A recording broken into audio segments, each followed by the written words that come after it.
Hello everyone, हमारा question है what is the energy of joule required to the shift of electron one hydrogen atom from the first orbit of the fifth orbit of fifth Bohr orbit and what is the wavelength of the light emitted when the electron return to the ground state. The ground state electron energy minus 2.18 into 10⁻11 erg. देखो, जो जो चीज दिया हुआ है वो हम लोग को निकालना है, ठीक है। हम लोग को बोर्स एनर्जी के बारे में बात किया है, तो बोर्स ने एन नंबर ऑफ ऑर्बिट के लिए जो एनर्जी दिया था, एक्सप्रेशन दिया था, वो था -2.18 into 10⁻−18 into Z² bye n²। यहाँ पे Z क्या है? एटॉमिक नंबर है, n है नंबर ऑफ ऑर्बिट, ठीक है। तो अब ग्राउंड स्टेट का जो एनर्जी दिया हुआ है, ग्राउंड स्टेट का एनर्जी दिया हुआ है, ग्राउंड स्टेट एनर्जी ये अर्ग में दिया हुआ है, ठीक है। इसको जूल में कन्वर्ट कर लेंगे, ये दे दिया है -2.18 इंटू 10⁻−11 अर्ग। लेकिन ये अर्ग में नहीं है, ये हमारा क्या होगा, -2.18 इंटू 10⁻−11। इसको जूल में कन्वर्ट करने के लिए 10⁻7, सॉरी -11 इंटू 10⁻- जूल से मल्टीप्लाई कर देते हैं। तो ये अगर हम लोग यहाँ पे मल्टीप्लाई कर देंगे तो ये हो जाएगा -2.18 इंटू 10⁻−18 जूल, ठीक है। अब क्या है, n1 का वैल्यू यहाँ पे बोल रहा है कि shift electron from the first Bohr orbit to fifth Bohr orbit, मतलब कि एन आई जो है वो 1 है, एन एफ जो है वो 5 है। तो उसके हिसाब से अगर हम लोग पुट करेंगे, तो हम लोग का क्या हो जाएगा, ई नोट जो आएगा हमारा, E = E0 = E5 - E1 हो जाएगा, ठीक है। तो अब यहाँ से वैल्यू पुट करोगे, E5 के लिए जो एनर्जी होगा, E5 के लिए जो हो जाएगा वो हो जाएगा 2.18 इंटू 10⁻−18। Z² तो सेम होगा, Z² 1² होगा, ठीक है, और n² हो जाएगा 5², माइनस ये हो जाएगा -2.18 इंटू 10⁻−18। Z² क्या हो जाएगा, 1² हो जाएगा, और n² भी 1² होगा। तो यहाँ से अगर वैल्यू निकालोगे तो ये वैल्यू हमारा आ जाएगा,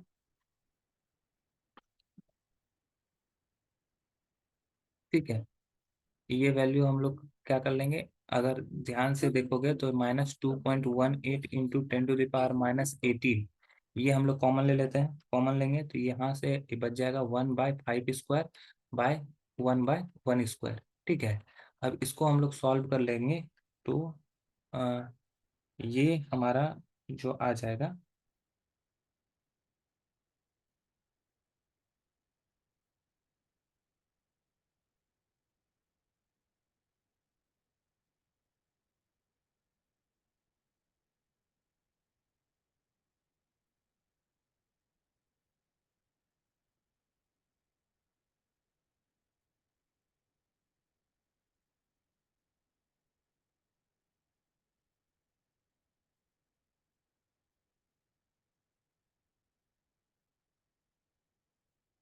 अब इसको हम लोग क्या करते हैं, सॉल्व करते हैं, ठीक है।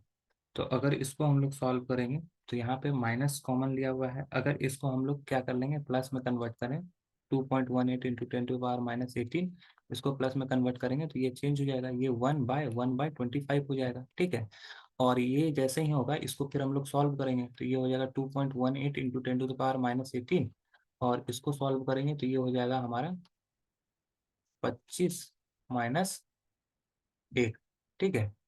तो ये हो जाएगा 2.18 इंटू 10⁻−18 इंटू 24/25, ठीक है। तो इसको अगर हम लोग सॉल्व कर लेंगे तो ये हो जाएगा 2.0928 इंटू 10⁻−18 जूल, ठीक है। ये हमारा आंसर आ गया। अब हम लोग को वेवलेंथ भी निकालना है, तो बोल रहा है Bohr orbit what is the wavelength of light emitted when the electron return. तो वेवलेंथ निकालने के लिए वेवलेंथ का फॉर्मूला क्या है, λ = hc/e, λ = hc/e होता है। तो एच का वैल्यू हो जाएगा, जो हमारा एच जो है प्लैंक्स कांस्टेंट है, 6.626 इंटू 10⁻−34 जूल सेकेंड, ठीक है, इंटू सी जो होगा velocity of light 3 into 10⁸ metre per second, और एनर्जी हम लोग निकाल चुके हैं, कितना निकाल चुके हैं, 2.092 इंटू 10⁻18 जूल। अब यहाँ से हम लोग लेमडा अगर फाइंड करेंगे तो लेमडा का जो वैल्यू आ जाएगा यहाँ पे सॉल्व करने के बाद, वो हमारा आ जाएगा 9.498 इंटू 10⁻⁻8 मीटर। तो ये हमारा वेवलेंथ है। आई होप ये क्वेश्चन आपको समझ में आ गया होगा। That's all, thank you.